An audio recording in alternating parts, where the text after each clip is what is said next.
everyone to Observe Jeremiah. This is actually going to be my second review. This is the negative side of things about the Nexus 6. Top 5 reasons why you may not want to buy the Nexus 6. These are from me just using this product every day and going through my experiences, but I've let a few people use this phone, and their comments on it are actually some of the few reasons why I would not recommend buying this phone. The first and foremost is the size. This is a massive 6-inch phone. My sister actually makes fun of me and says it's a tablet, which is fine, but people with smaller hands or people that don't like large phones, this is not for you. This is a massive, massive phone. Most likely the biggest one out there. It's the same as the iPhone 6 Plus. Same size almost. That's a little thinner, but not a whole lot. I've held it up to one. It's about the same size, but it's a massive phone. It really is a really big phone. So that's the number one reason. The second reason is battery life.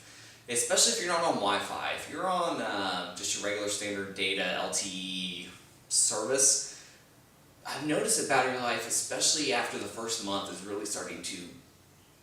It's just not very good compared to my HTC One, the original, the M7. That thing had excellent battery life, but this thing, it does not. And I'm going to contribute that to the display. It's got a 1440p display. That's probably why I think it's just not getting the best battery life. It definitely doesn't get me through a whole day if I'm not on Wi-Fi. If you're on Wi-Fi, 100% of the time, it does a little better. But if you're jumping around from Wi-Fi to LTE, especially if you use it a lot, it's not going to last the whole day.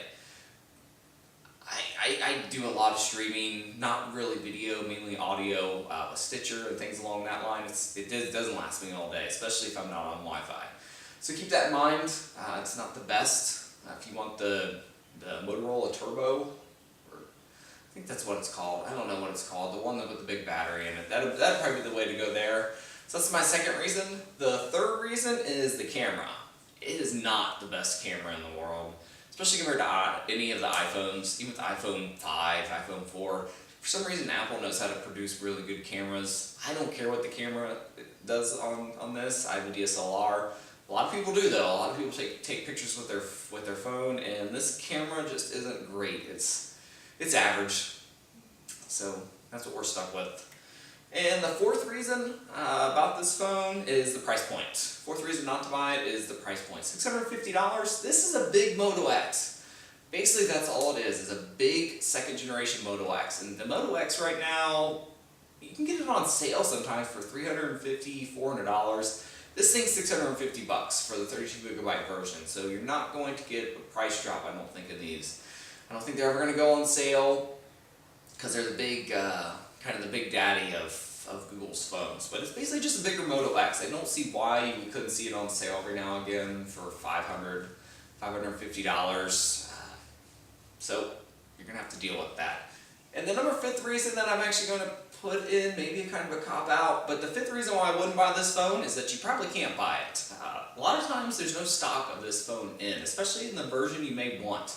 I was actually wanting the white version, but I haven't found stock in the white version so long, and I checked Motorola's site, I checked Google Play to see if there was any in there for sale, but stock on this phone, I don't see why it's so difficult to produce stock, and you can't customize it. It comes in 2 colors, that's it. You get 32 gigabyte or 64 gigabyte versions, and that's it. No 128 gigabyte version, no different colors. I don't see why this can't be made similar to the Moto X's where you can customize it. That would be a really cool feature, especially for those that want to customize their phone. So that's the fifth reason why you should not buy the Nexus 6. That's it, guys. I don't like nitpicking on phones, but those are the 5 things that I found that just didn't work with this phone. If you like this review, definitely let me know what I could improve in the future. That's really what I'm looking for. Let me know what kind of videos you want to see next. Funding is not great, so doing phone reviews all the time is probably not going to happen. But that's it. Thanks everyone for watching, and I will see you guys next time.